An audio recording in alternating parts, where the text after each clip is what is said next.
Chapter 11. Joe said he'd pay $20 if it meant you would fuck him. I scoffed at Pissant on the other end of the phone and stared out my window. It was a dark summer night. If there was a moon, I couldn't see it. Joe's offer was 20 times more than I was worth. My father had started counting every penny he'd put into me, every dime, every dollar. He couldn't give me a gift or hand me food without telling me how much I took from him, how selfish I was, how much my existence cost him. I had decided that I was worth exactly $1, and if my father had to choose between the dollar and me, he would choose the dollar. TV was far more valuable. I was low on his list. $20 was high.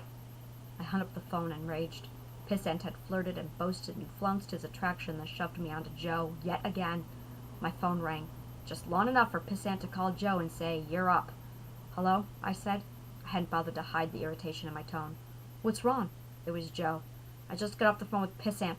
I'm so pissed at him right now that I could fuck you." Silence. Fuck, I thought. Of all the people I could have said that to. "I can be there in 20 minutes, he said, and hung up the receiver. Fuck! I gazed at the clock. It was 10. My parents were asleep. Great, I scolded myself. Now I've gotten his hopes up. Bitch move, Beth. Now you're a cock tease.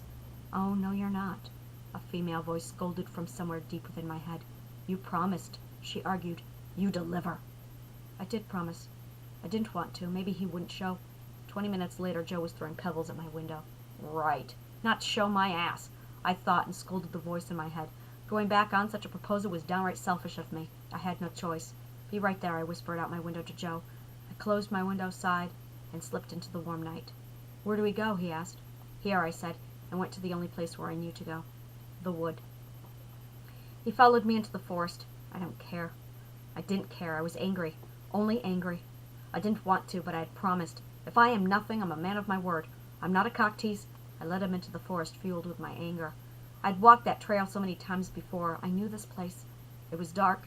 The moonlight couldn't penetrate the canopy, but I knew exactly where we were. I knew each curve, each tree. I knew how much time it would take to get there, but that night I walked the longest hike into the wood. I had no plans, just walked to the end of the trail and fuck him. I didn't care. I was too angry to care about anything. "Here," I said when we arrived at the glen. "Now what do we do?" he asked the question like he was trying to read out radio directions upside down. "I wanted this over with. I'm not renowned for holding back or wasting time." I shoved him onto the ground. I knew it would hurt. Hurt was something I understood. Hurt was something I could handle. Hurt was what I wanted. Maybe if I hurt I could feel again.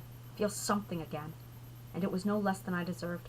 He had no idea what he was doing. I helped him get his dick out. I laid on the ground, braced myself, and shoved into him. It hit my vaginal wall. "It won't go in," he said. He was such an incompetent idiot. "No," I said. "You'll have to break through it." He really had no idea what he was doing. I had no idea what I was doing, and spent that night wondering how I knew any of it myself. I had been sheltered. Sex was an evil, an original sin that was kept from me. But somehow I knew there was a wall he had to break through. Somehow I knew how to proceed. He slammed into me and stopped fast. "Again," I instructed him. "And again," I said. Annoyed, impatient, and frustrated, I braced myself and timed it. I slammed myself down on him as he thrust, and he ripped me apart. Like a blade, he impaled me. Blood, not cum, flowed, and I told him to move, to fuck me. He did. It felt like he'd stabbed me between the legs with a blade, then fucked the wound. Warm blood, hot blood, covered us. I bit down and bore through the pain while he fucked my injury. I wanted it, I welcomed it, and I hated it. I hurt, but I could feel again. I could feel something again. My legs went numb from the pain, and I pulled him in deeper and harder. I hated that I went numb. I wanted to feel something. I purposely ground harder to sharpen the pain. My pelvis screamed, my vagina burned, and I wanted it. I welcomed him, and I hated them all. I hated Pissant and Joe and my half-brother. I hated my father. But most of all, I hated me. I threw my head back and welcomed the rage with the pain. His cum mingled with my blood. He groaned and relaxed onto me. My anger was finally subsiding. I hadn't finished. I would never finish. I wasn't aroused. I only hated. But the pain was coming back to me. When he pulled out of me, it felt like a second blade reslicing the raw wound, and we passed out right there on the forest floor as I silently sobbed in the dark. I woke the next morning, stiff, sore, and miserable, as if my entire body was hung over. He was on cloud 9. My rage had settled into a sick ball of regret. Fuck. I don't suppose I can go back from this, I thought. I had problems getting rid of him as it was. I was in deep shit. He awoke and we walked back to my house. Our clothes were covered in blood.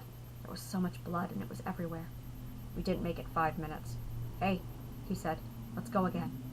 I looked at him. The anger had ebbed and left behind the stale hate. He had no clue how much pain I was in. He paid no mind to the blood that covered us, and my initial rage toward Pissant had ebbed.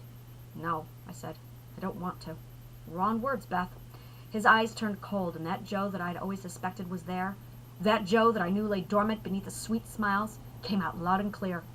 He went cold and gazed at me with such loathing. "You don't love me," he said, and broke down whimpering at me. I felt guilt, and for a moment I attempted to stand my ground.